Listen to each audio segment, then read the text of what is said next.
What's going on, everybody? Welcome back to the channel. Today I'm going to talk about Maggie Rose and her new album called Have a Seat. Now, if you're like me, I had never heard of Maggie Rose until about 2 weeks ago. What I like to do is I use Apple Music for my streaming, not affiliated. It's just what I use. And I like to go in and just browse and see what's out there. I like to go through the genres and find out what new music has dropped, what albums have dropped. So as I was browsing through some of the new releases, I stumbled upon Maggie Rose. The album cover, which I'll throw up on the screen, is just a chair. Looks like it's got a bunch of just random stuff sitting around it. So to be honest, what really caught my eye to bring me to the album, I'm not sure. Clicked on the album, hit play, and was pleasantly surprised with what my ears were hearing. Now, I don't know much about her as an artist, but what I can say is this person has an old soul. Her voice is fantastic. It's very dynamic. If I had to compare her to a singer, which I don't like to box people in, but I would say if you're going to, go down the vein of how do I get to here, or what kind of stuff is she playing, or whatever, I have to go with a Bonnie Raitt kind of thing. Maybe a little Susan Tedeschi. They have her classified as a singer-songwriter. I have not dug into her other albums. I know that she has them. But for this particular album, it sounds like something straight out of, Hit City USA, Motown, chess records from the 70s. It's got organ, clavinet, guitars, the percussion on it. But what really stands out is her vocal. This lady can sing her rear end off. So yeah, it was a very pleasant surprise to stumble upon this album. So like I always do, I'd like to give you my top 3 of what I think are the best cuts off the album. Again, this is just for me, what I feel, what I hear. And if I was going to give you the album, I would say, all right, this is where you need to start. So number 3 is going to be the song Telephone.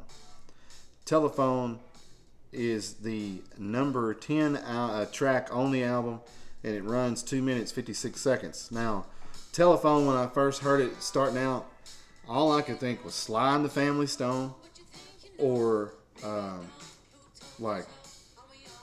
Papa Was a Rolling Stone by the Temptations with the hi-hat intro.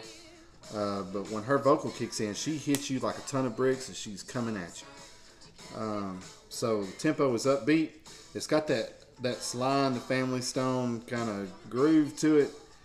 So Telephone, the number 10 track on the album, would be one that I would recommend. My second pick on the album would be What Makes You Tick. Now, this track features Marcus King. Now, Marcus King is a guitar player from, I believe, North Carolina. And that guy is a smoking guitar player. But that is a video for another time. So, What Makes You Tick is the number 7 track on the album. 3 minutes and 39 seconds. And this, to me, has that James Brown, Bootsy Collins Brothers, Ike and Tina feel to it, right? I mean, it's just got that going on. and her vocal on it is got that very Tina Turner delivery to it, melody wise, and it's even got a little James Brown delivery to it. Like I said, this lady can sing, people. I'm telling you, you're not going to be disappointed. So that is my second track off the album that I think that you should hear. It's called What Makes You Tick, featuring Marcus King. Marcus King throws down some sick guitars on it. So yeah. So my number one track on the album that I feel everybody should check out is, let me see. It's the second one on the album, and it's called Do It. Do It is kind of a laid back, it's got such a good groove to it. To me, it's got a Booker T and the MGs kind of thing going on. I don't know if any of those bands that I've mentioned are some of her influences, but it just feels that way. And this has a early 70s, mid 70s Aretha feel to it too. So that's what I hear when I hear it. So yeah, Do It. That's the second cut on the album. It runs 3 minutes and 1 second. So like I said, if you are into great vocals and you've got that Sly and the Family Stone, Booker T and the MGs, Aretha, Bonnie Raitt, Susan Tedeschi kind of groove, she is going to get it. So on my jam scale that I always do, I have to give this album 5 out of 5 jams. Really, the reason is it's outside of my wheelhouse. I like to expand what I listen to. Stumbling upon this was really a treat. The album is really well produced. It's classified as singer-songwriter, so I'm going to suspect that she wrote most of the material, which I really enjoy. I really like people that write their own music. You can tell the band is tight.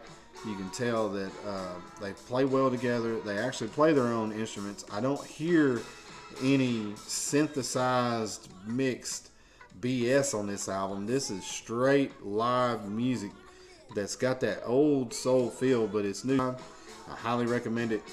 Give it a listen. And as always, music is love. Love is music.